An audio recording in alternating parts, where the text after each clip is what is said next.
항만청으로부터 내작물 발굴 사업 승인을 받고 시작한 100일간의 해저 탐사. 이것은 새로 생긴 새만금 방조제로 인해 파묻혔던 침몰선의 일부가 드러나면서 시작됐다. 만약 이들의 추측이 맞는다면 침몰선은 66년 만에 세상빛을 보게 될지 모른다.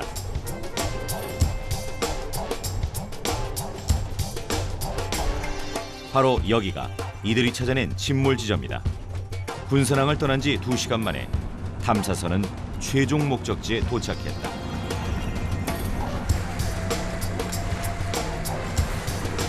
그렇다면 이들은 침몰선에서 무엇을 찾고 있는 것일까? 저희들이 지금 정확하게 알기로는 중국 상해에서 출발을 했고요. 장항 제론소, 장항항에 입항을 해가지고 거기서 각종 금괴 같은 것을 싣고 가다가 7월 2일 날 폭격 맞은 걸로 알고 있습니다. 그들이 찾는 것은 금이다. 정확한 지점에 탐사선을 정박시키자 곧바로 탐사 장비 설치 작업이 시작됐다. 가장 중요한 것 중 하나는 잠수 장비. 잠수사들은 생명줄인 산소 호스와 각종 장비를 최종 점검한다. 서해안 해저 탐사에서 가장 힘든 일은 선체를 덮고 있는 갯벌을 제거하는 일. 그래서 이번 탐사는 특별히 갯벌 제거를 위한 특수 장비가 동원됐다. 꼭 챙겨야 할 장비 중 하나는 통신 장비. 이 장비로 바다와 수신하며 안전 상태를 점검한다.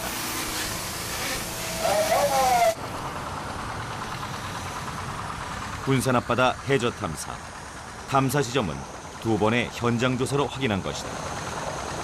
작년 12월 달에 다시 와가지고 이제 다시 재탐사를 했죠. 그 당시에 이제 그것이 이제 나무 베면서 그 당시 폭격을 맞아서 불에 탔다는 사실을 재확인을 했습니다. 그 당시에 처음으로. 본격적인 탐사에 앞서 고사상이 차려졌다. 첨단 장비를 구비한 탐사선이지만 날씨와 조류의 영향이 절대적인 해저 탐사인지라 을에 바다로 나갈 때 하는 고사란 전통 의식을 따르기로 한 것이다.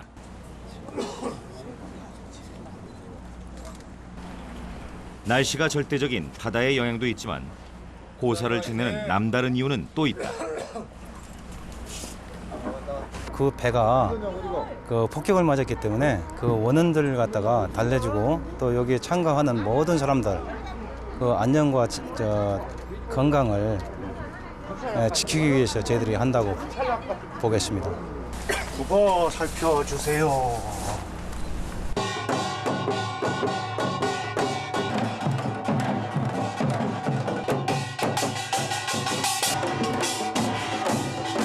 이곳 선유도 앞바다에서 100일간 진행될 침몰선 발굴 작업. 무사 기원을 바라는 고사는 늦은 밤까지 이어졌다.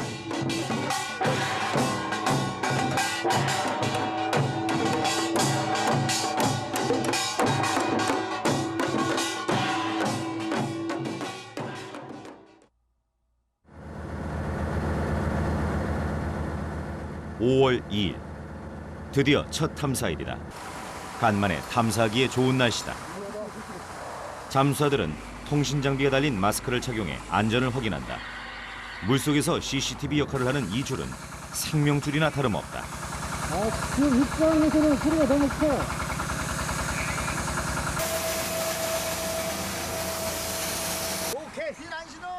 안전 상태가 확인되면 곧바로 입수다. 해저 탐사는 안전을 위해 2명의 잠수사가 함조가 되어 진행된다.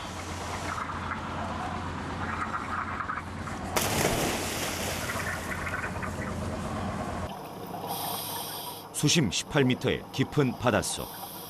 서해 바다는 한 치 앞을 분간할 수 없을 정도로 시야가 좋지 않다.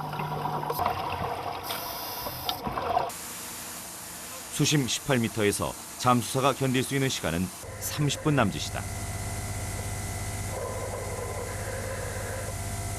그것도 하루 6명의 잠수사가 교대로 한다. 이들은 대부분 20-30년간 바다에서 잔뼈가 굵은 UDT 출신들이다.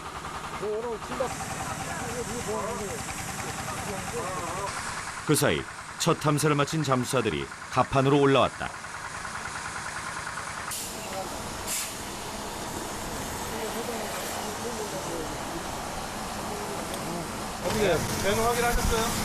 배는 확인하는데 시야가 전혀 안 나와갖고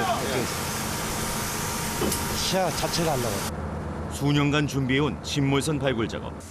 그들은 왜 이 침몰선에 매달려 온 것일까? 금이나 은 더 중요한 귀중품이 배에 많이 실려져 있을 거라고 저희들은 판단됩니다.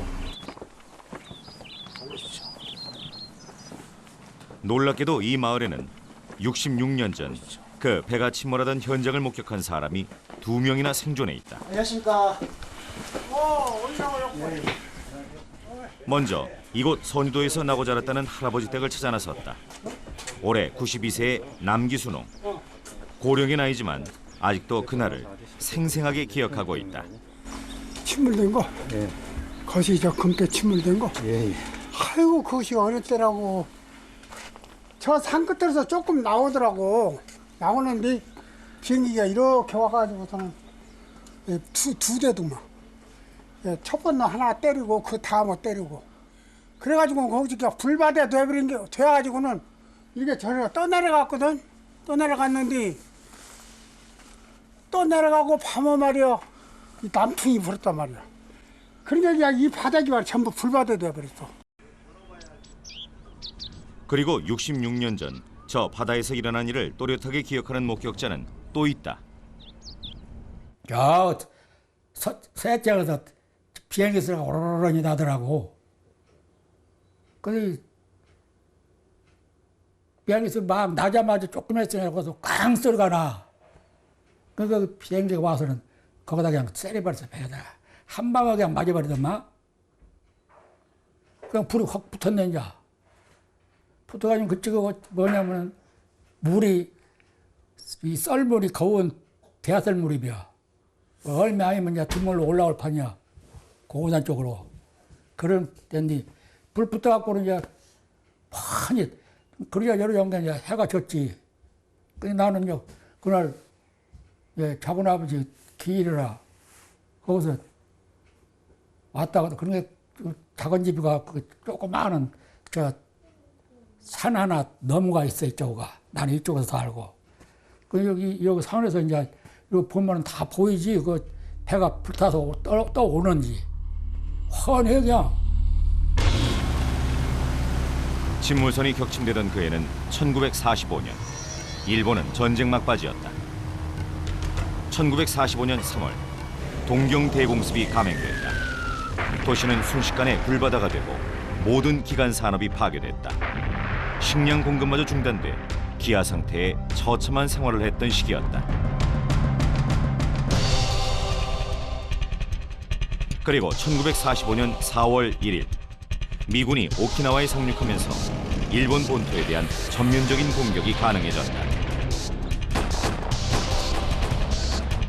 같은 해 5월 독일군이 연합군에 항복하자 전세는 점점 불리해졌고 일본은 그야말로 폐색이 짙어져 갔다.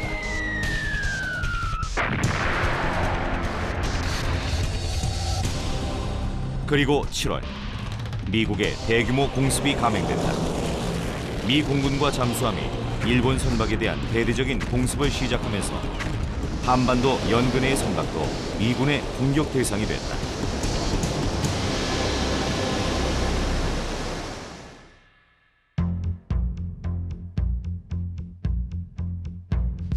태평양 전쟁 당시 격침된 일본의 모든 선박을 기록한 태평양 전쟁 침몰함선 유체 조사 대감에 의하면 조선 연안에서 격침된 배는 지금껏 밝혀진 것만 215척이 이른다고 기록돼 있다.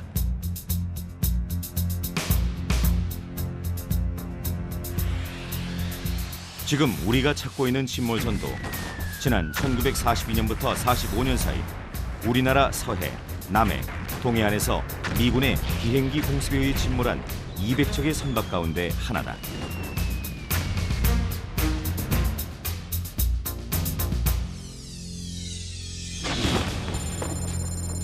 때는 광복을 한 달 앞둔 1945년 7월 2일.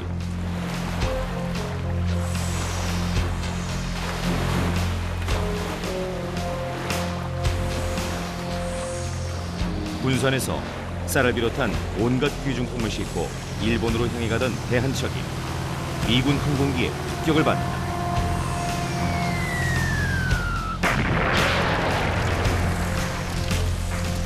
폭격을 받은 배는 순식간에 불바다가 되고 실려있던 물건들은 불에 타거나 바다로 떠내려갔다.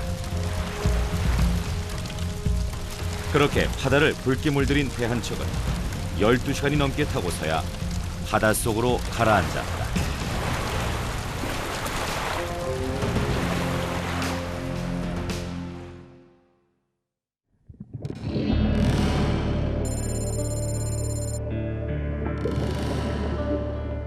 그리고 그날로부터 66년이 지난 지금 여전히 차가운 바닷속에 묻힌 침몰선은 그날의 모든 사실을 알고도 여전히 침묵하고 있다.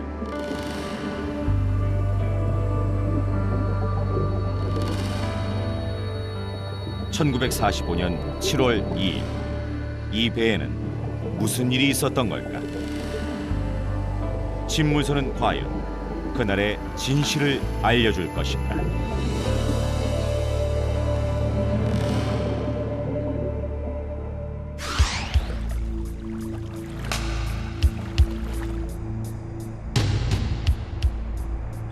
일본 선박에 대한 모든 자료가 보관돼 있다는 고베의 해원 자료관을 찾았다.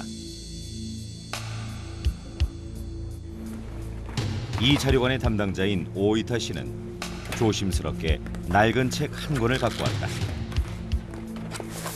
이 책에는 군산 앞바다에서 발견된 침몰선과 격침 위치가 비슷한 한 척의 배에 대한 기록이 남아 있었다.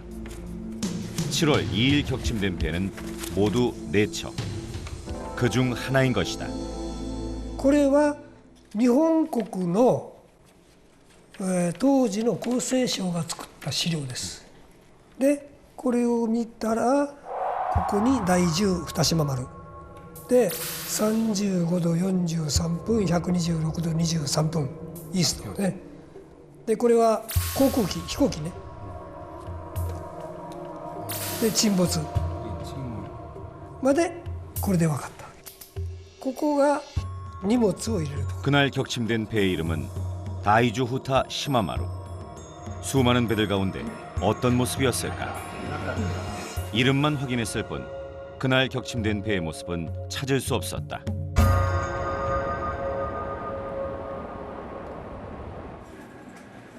정확한 배의 실체를 알아보기 위해 선박연구회의 엔도 박사를 찾았다.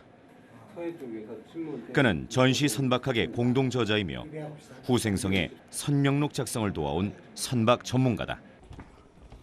군함을 제외한 모든 선박이 기록돼 있다는 전시 선명록. 만약 기록돼 있다면 배의 실체를 알 수 있다. 여기 1943년 간행된 선명록에 우리가 찾는 침몰선 후타시마 마루에 대한 기록이 있었다. それで紀帆船という名前がついているんですね。250トンというのはこのタイプとしては割に大きな方じゃないでしょうかね。多分外側のスタイルを想像すればですね、船首はありますよね。船首から少しへこんで貨物層がありますね。貨物層が一つですね。 그는 60년도 더 지난 배의 모습을 마치 어제 본 듯 그려나가기 시작했다. 1939년에 건조됐다는 후타시마 마루의 화물칸과 돛대의 위치까지 정확하게 그대로 복원시켜놨다.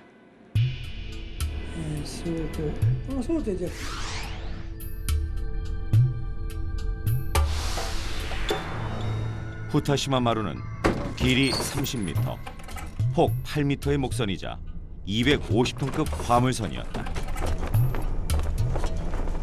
평상시에는 돛을 달고 운항하다가 입항과 출항 때에만 엔진을 사용한 화물선. 과연 이 배는 어디로 가려 한 것일까?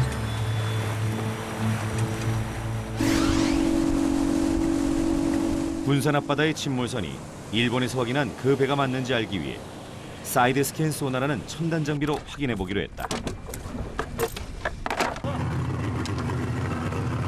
이 장비는 초음파를 방사해 되돌아오는 신호를 영상화해서 침몰선의 길이와 폭을 추정하는데 그것은 우리가 찾던 바로 그 배였다. 현재 요 한미서부터 현재 요 부분까지 27m고요. 그 나머지 구간까지 합치면 약 한 30에서 35m 정도의 침선인 걸 확인했습니다. 그래서 대략 이 정도 높이가 한 4m 높이에 폭이 한 5m, 7m 정도 되는 것에 지금 현재 길이가 30여 m 되기 때문에 한 200에서 250톤급이라고 톤급의 이제 배라고 추정을 할 수가 있습니다. 예. 침몰선 탐사에 나선 지 7일째. 군산 앞바다에서는 탐사 작업이 한창 진행 중이다. 서해안 발굴 작업의 난관은 역시 갯벌이다. 한때 갯벌은 침몰선의 보호막 역할을 했지만 지금 갯벌을 제거하는 일은 가장 힘겨운 일이다. 바닷물과 갯벌을 빨아들이는 특수 장비를 이용해 배의 후미 부분의 벌을 제거하는 동안 처음으로 뭔가가 나오기 시작했다. 바로 동전이다. 발굴을 시작한 지 일주일 만에 나온 첫 출토물. 반가운 마음의 작업자들은 모두들 갑판으로 몰려들었다. 아직 출처를 알 수 없는 동전. 한번 동전의 위치가 확인되자 뱃머리 부분에서 봇물 터지듯 동전들이 쏟아지기 시작했다.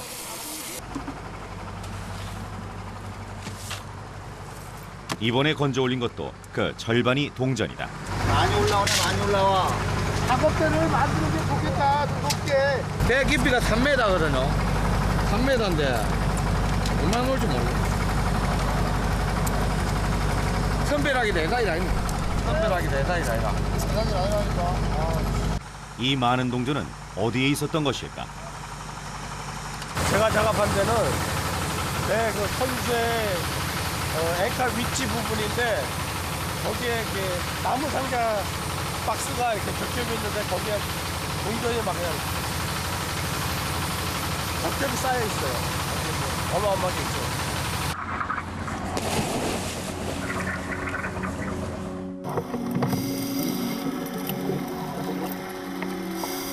동전이 출토된 곳은 수심 18m 지점이다.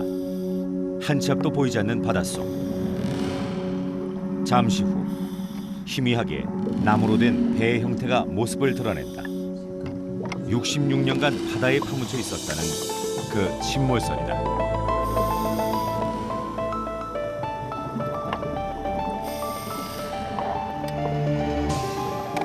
동전이 발견된 곳은 침몰선의 뱃머리 부분. 그날의 폭격으로 갑판은 사라지고 없다. 하지만 폭격으로 갑판 아래 화물 창고에 있던 곳이 외부로 드러나면서 돈들은 수북하게 쌓인 상태 그대로다.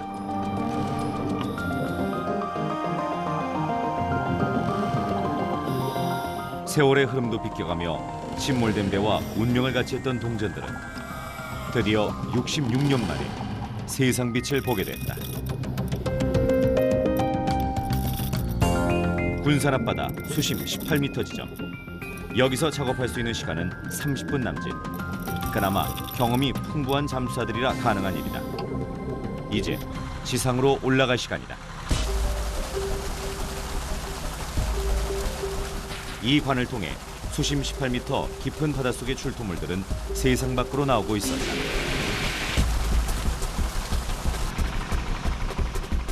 하루에 8시간씩 발굴 작업은 강행군으로 이어지고 있었지만 아직 이들이 기다리던 금은 나오지 않고 있다. 하지만 시간이 지날수록 바닷속에서 건져 올리는 주화의 양은 점점 늘어만 간다.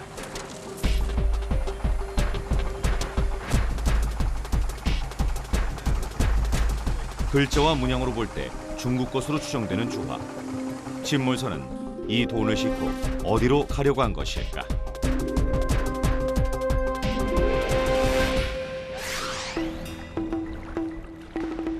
동전의 출처를 알기 위해 찾은 곳은 중국의 모든 화폐가 전시 중인 상해 박물관.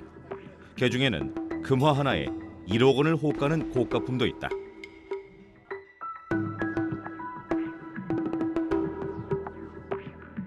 这是民国25年的镍币，和韩国所发现的是一样的。 친물선에서 나온 동전은 남경 국민정부의 돈으로 여기서도 전시 중이었다. 给当时的就是说，主要是中国那时候作为纸币的一个辅币。当时中国有规定了，不用银元了，开始用纸币，叫法币政策。这个辅币就作为他们的那个零钱。 중국의 보조화폐였던 동전은 니켈이 주 원료다. 虽然写它是镍币，但实际上应该叫镍合金币，是非常准确的，也不是用这些东西的。那么日军呢，因为为了就是它主要是考虑到这是稀有金属嘛，镍是稀有金属，他们就把中国的大批的镍币，包括铜元，包括银币，他们都收走。收走以后呢，他们一部分运到日本的国内，一部分呢，他们就运到了朝鲜，主要是嘛现在的朝鲜军队就北部地区比较多。 상해 골동품 거리에서는 아직도 그 당시 화폐들이 거래되고 있다.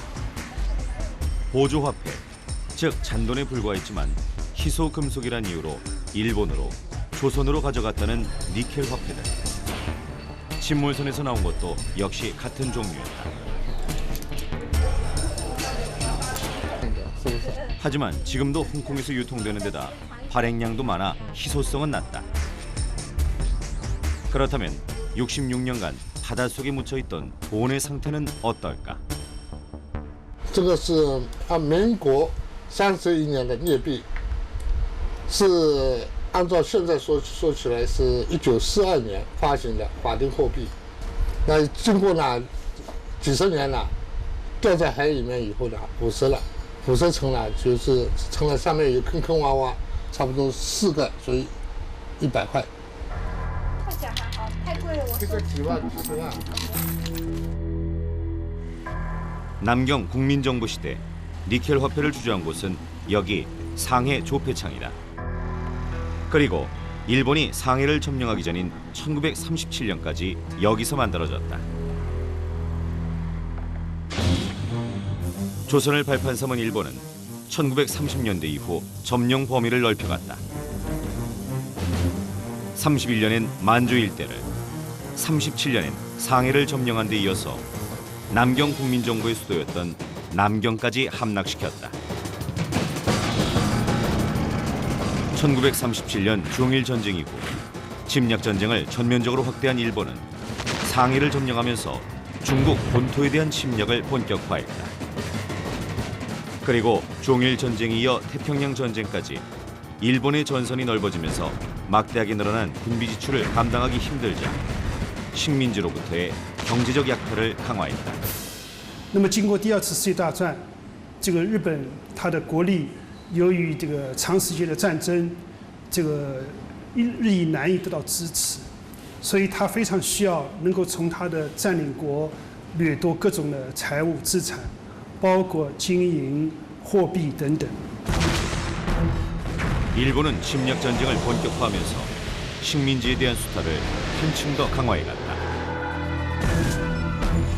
당시 일본이 내세운 구호는 이전 양전, 즉 전쟁을 통해 획득한 것들은 모두 전쟁에 다시 이용한다는 것이었다.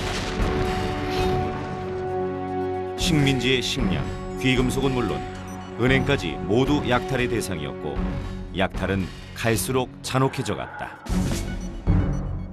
尤其像南京，它占领上海，占领它所有的造币厂，像上海的造币厂、上海的银行、各家银行，不管是公家的还是私人的，只要在日军占领区里面的，它全部给你拿走。1941年太平洋战争爆发以后，它那个日军占领了上海的租界，租界里面所有银行的，凡是有镍币的、有银币的，它全部拿走。 발굴 작업 30일째. 기다리던 금은 나오지 않고 동전만 계속 출토되고 있다. 중국 주화가 우리 바다에서 이렇게 많이 출토되기는 처음 있는 일이다.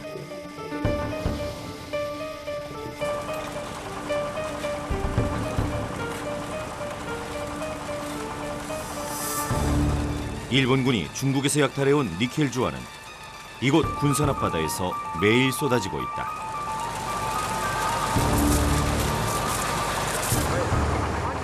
그런데 갑자기 갑판 위가 소란스러워진다. 그것은 사람의 유골이었다. 천리 우회 쪽에 기름 탱크 같은데 이렇게 깔려 있더라고요. 그걸 찾아보니까.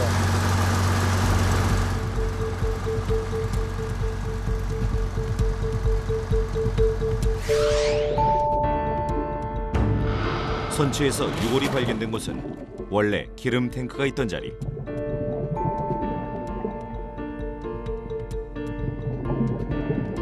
폭격 당시 선체 안에 있던 사람은 기름 탱크가 앞으로 쓰러지면서 압사당한 것으로 추정된다.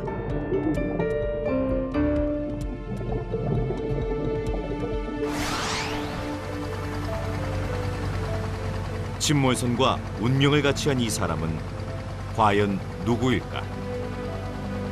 66년 만에 차가운 바닷속에서 세상 밖으로 나온 그 사람을 찾아 나섰다.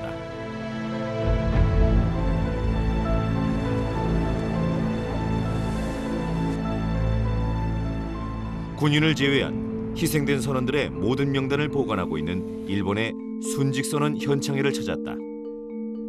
일본 측 자료에 따르면 전쟁 중 침몰된 일본 선박은 총 7,200척, 파악된 배는 2,300여 척에 불과하다.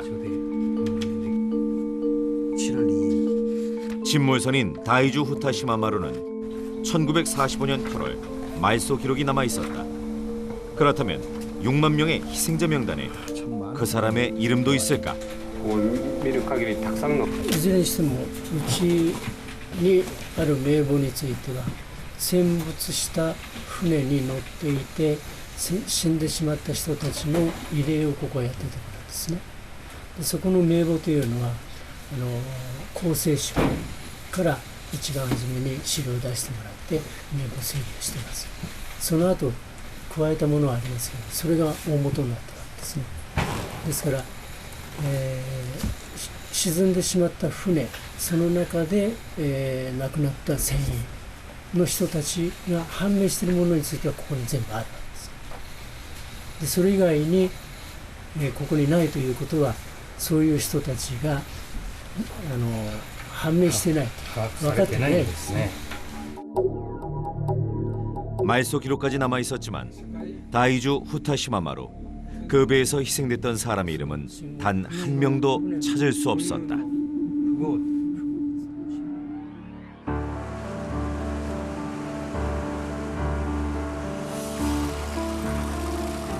발굴 작업 2달째. 그 사이에도 니켈 화폐는 계속 쏟아져 나오고 있다. 잔돈에 불과한 니켈 화폐를 일본군은 왜 조선으로 갖고 와서 다시 일본으로 가져가려고 한 것일까? 그것은 전쟁 무기를 만들기 위해서였다. 尤其到了就是战争第二次世界大战后期的时候，他在中国啊，曾经把那个金属都拿走，甚至于门窗上的把手啊、拉手啊，全部拿走。庙里的钟、佛像，他都拆走。拆走以后，他开始就是做战争物资。 국내에 있던 각종 금속 성분, 뭐 노수저, 녹그릇, 하다못해 그 전국에 있던 교회와 성당에 있던 성당에 있던 종까지 모두 녹여서 대포로 만들기 위해서 모두 수탈해 가는 것은 잘 알려진 사실입니다. 태평양 전쟁 이후 일본은 회색이 짙어갔다. 1944년 6월 일본은 필리핀 해전에서 그나마 남아있던 해군 항공력을 완전히 잃어버렸다. 항공모함은 남았지만 더 이상 비행기가 없었다. 승승장구하던 일본은 미군의 공격을 더 이상 버텨낼 수 없었다. 전투력을 상실한 일본은 오히려 식민지에 대한 수탈을 더욱더 잔혹하게 감행했다. 식량은 물론 금, 은 등 무기 제조를 위한 광물 자원 수탈은 그야말로 극에 달했다.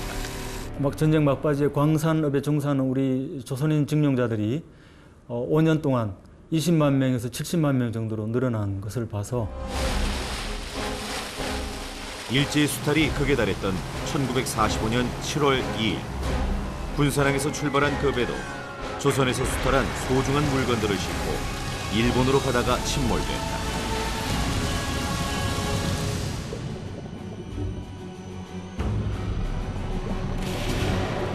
조선 땅에 모든 걸 가져가는 배들을 보면서 조선 백성들은 침몰된 그 배 안에 가장 값나가는 물건인 금이 실려 있다고 생각한 것은 아니었을까.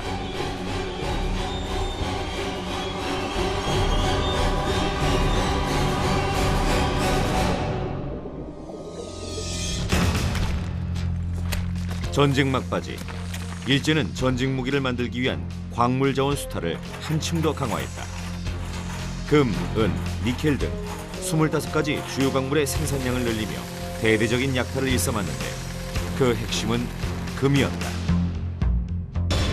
식민지인 조선도 마찬가지였다. 형부 군산을 비롯해 전국적인 규모로 금 생산을 늘린 탓에 해방 전 연간 금 생산량은 5,000kg에 달했다. 당시 우리나라의 그 일제시대 때 운산금광은 동양 최대의 금 생산을 자랑하고 있습니다. 노다지라는 말도 노타치에서 나온 거 잘 알려지죠. 그게 바로 운산금광에서 나온 이야기입니다. 그리고 그해 8월 15일 그토록 기다리던 광복의 그날이 왔다. 온 국민이 태극기를 흔들며 거리로 뛰쳐나가 조국의 해방을 기뻐하던 그 순간, 당연히 금을 보관하고 있어야 할 조선은행의 금고는 텅 비어 있었다. 당시 한국에 거주하던 70만 명의 일본인들이 일본으로 돌아가고 난 후 금은 감쪽같이 사라졌다. 한 해 최대 생산량이 5,000kg에 달하던 그 많던 조선의 금은 어디로 사라져버린 것일까? 그로부터 몇 년 뒤 1951년에 시작된 1차 한일협상은 격렬한 반대 시위 속에서 진행되며 14년간의 지루한 협상이 이어졌다. 그런데 한일협상의 전 과정을 수록한 이 책에는 놀라운 사실이 수록돼 있다. 우리나라가 일본 정부에 제기한 첫 번째 배상 조건은 바로 조선은행에서 사라진 금이었다. 그것은 금 250톤과 은 68톤에 대한 반환 청구였다. 현재 시가로 13조 원이 넘는 금액이다. 그러나 1965년에 체결된 한일협상은 단지 3억 달러의 무상원조와 2억 달러의 유상지원으로 끝나고 금 반환에 대한 청구권은 영원히 소멸되고 말았다.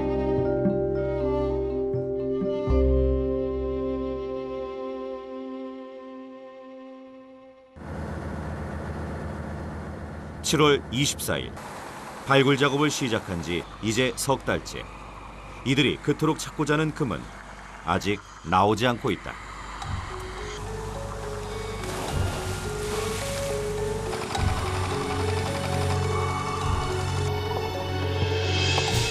(66년) 전 그날의 기억을 간직한 침몰선은 여전히 말이 없다. 하지만 갑판을 덮은 갯벌의 상당 부분이 제거되면서 파묻혔던 선실 내부가 서서히 드러나고 있다. 여전히 주화가 쏟아지고 있는 이 배에서 잃어버린 조선의 금은 어디에 있는 것일까? 실제 어느 누구라고 하더라도 돈을 가지고 배 위에다가 싣고 한다는 것은 있을 수 없죠. 그렇기 때문에 저희들은 이게 금이나 은 더 중요한 귀중품이 배에 많이 실려져 있을 거라고 저희들은 판단됩니다. 동행 취재 석 달째. 이제 발굴 작업도 막바지에 이르렀다. 갑판에 가득했던 중국 주화. 그러나 막상 선실 안으로 들어갔을 때 화물칸은 텅 비어 있었다. 갑판 위에도 물건을 실을 정도였다면 화물칸 역시 무엇인가로 가득 차 있었을 텐데 어떻게 된 일일까? 결국 금은 나오지 않고 배 안에서는 중국 주화만 발견됐다. 며칠 뒤 마지막으로 침몰선의 내부를 드러내는 해체 작업이 시작됐다. 잠시 뒤 모습을 드러낸 것은 이 배의 엔진. 무게도 무게지만 그 자체가 세월의 흔적을 담고 있다. 66년 만에 세상 밖으로 나온 엔진은 작은 선박에 쓰이던 야키다마 엔진.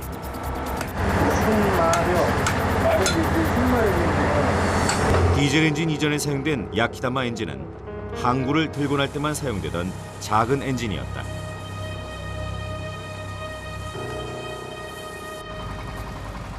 아직도 선체에 남아있던 중국 주화가 계속 나오고 있다.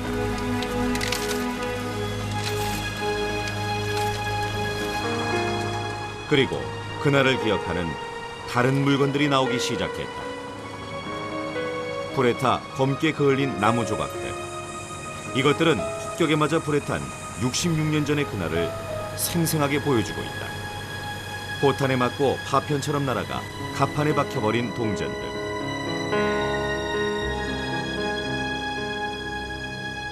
그리고 누군가가 사용하던 지갑, 잉크병, 망원경, 그리고 폭격으로 정지된 그날의 시간들. 석 달간의 발굴 작업 동안 수거된 동전의 양은 상당했다. 15kg씩 무게를 달아보니 이날까지 수거한 동전은 어림잡아 약 5톤으로 100만 개가 훨씬 넘는 양이었다. 이제 배 안의 창고에는 더 이상 동전을 보관할 장소가 없게 됐다. 해양부 군산지방 항망청 이쪽으로 지금 입고시키러 갑니다.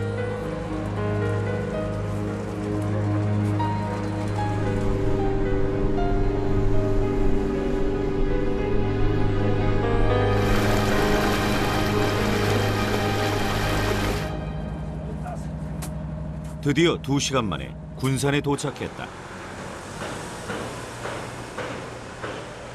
이렇게 매작물 발굴 사업 도중 나온 유물들은 항만청의 또 다른 신고 절차를 밟아야 한다. 국유재산이고 또 주무관청이고 또 매작물 발굴 승인이 이 지금 군산지방해양항망청에서 나왔기 때문에 그렇습니다. 모든 물건은 항망청에다가 전부 다 입고시키는 걸로 지금 알고 있습니다. 66년 만에 세상 밖으로 나온 니켈 조화들은 당분간 항만청에 보관될 예정이다.